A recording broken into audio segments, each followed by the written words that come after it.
Big Ten tournament. Here's the deal. You've got Indiana, Northwestern, Michigan State, and then the top seeded Purdue Boilermakers. Purdue and Michigan State are at the top of the bracket.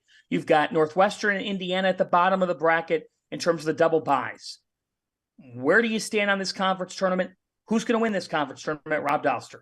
I call it the Big Meh Conference because literally anything could happen in this league, and I would not be surprised. It's the only conference in the country where I'm like, yeah, the number one seed, I don't know. Yeah, they might be okay. They might be all right, but they, it's Michigan, they lost to Rutgers. It's just, there's nothing in here that really stands out. There's just a bunch of teams that I feel like probably should be kind of in that like 5, 6, 7, 8 seed line. Except Purdue, that's probably a little bit harsh on Purdue. Purdue is really good, but everybody else is just kind of like there and just kind of like playing and just kind of like winning sometimes at home and then getting smacked sometimes on the road. And it just, I don't know. I honestly, this is the league, Fancy. You said this today. This is the league where a 10 seed could go out and win it. And I would be like, yeah, that's not surprising. Penn State's got Jalen Pickett, right? Am I crazy? Like this, just whatever. I love that. I love that. That's awesome. That's a great way to summarize the league. Anybody could win. I mean, Purdue's the clear-cut favorite, and they've been head and shoulders above everybody, but they've lost some games. And then you just look at everyone else, and everyone says Rutgers is on the bubble, yet we don't consider really Michigan on the bubble, and Michigan beat Rutgers. So it's, you never know. And then, like you said, Penn State, Jalen Pickett, the numbers you always worry about these players that transfer up, right? He was putting up big numbers at Siena and he transfers up. And you see these guys, does it really, really work?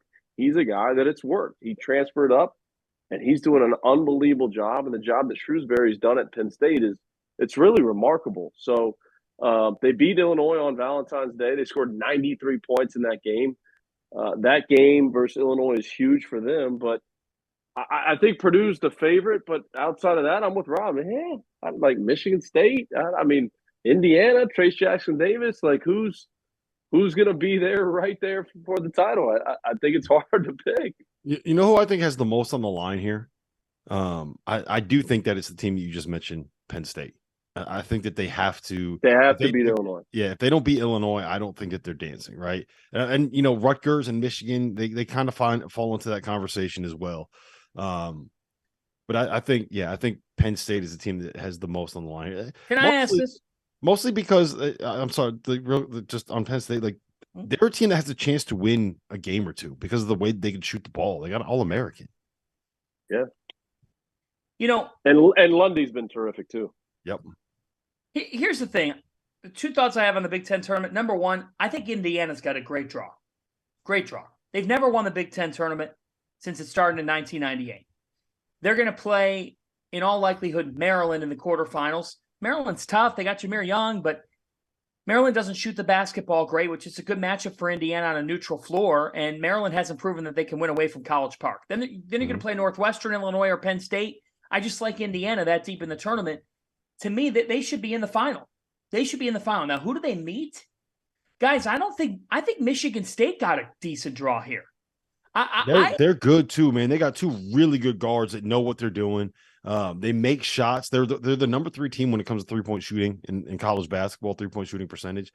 The only worry I have, I want both you guys to react to this. Only worry I have, they don't really have a 5-man, and they're gonna get a 7'4" Monstar in the second round or in the semifinals if they make it that far. Like that's a tough matchup for anybody, let alone a team that's going to play like Malik Hall at the 5. But they have Tom Izzo. So they'll figure it out. They have Tom. So are they going to put him on Malik Hall's shoulders? So I'm just saying they have Tom Izzo. He'll figure something out. He's going to watch. Nobody's going to watch more film than Tom Izzo. He's going to be in there. He's going to be dialing up his side out of bounds plays, his underneath out of bounds plays, all these different sets. How to get Tyson Walker the ball in different situations to be successful, and we're going to double Zach Edey. Maybe we pressure more. Man, Tyson Walker. That's another guy. You talk about transferring up. It's worked, and he's gone through some stuff, and he's grown, and he's developed. He was so good at Northeastern. He was outstanding. And you see some of these guys that transfer up, and it doesn't work out. And the last two guys that we mentioned, him and Pickett, it's worked. And they've grown and they've even gotten better once they did transfer up. So, man, he's been unbelievable. Mhm. Unbelievable. Okay, so who wins the Big Ten tournament, Rob? Sparty. Go green. Ooh. Hey guys, just a reminder, our sponsor for today's episode is Run Your Pool. They are hosting the Field of 68 Bracket Challenge. This year, they are giving away $1,500 in free prizes. It's all an incentive for you to get on there and find out just how good their platform is. I've been using them for my bracket pools for years. I've used them for Super Bowl squares. I use them for everything that I need to use them for. The biggest survivor pool that I'm in for both NFL and NCAA tournament is by Run Your Pool. So go check them out. The link's below. Tap in. McCall. Ooh. Purdue. Indiana. Hey, McCall's picked all one seeds. Can we call him out on Purdue. this? McCall's picked all one seeds. You know what? UConn's not a 1 seed. No, they're not. They're a Should've been 4 the one- seed. They're the best team in the. They're the best team in the conference. McCall. Okay. All right. They should They're have been the not a 1 1 seed. If they I were can't- rated, I if they were cannot doing what wait they till- should have done and rated the Big East tournament on net or Ken Palm, they'd be the number 1 seed. All right. Can't wait to get to the ACC.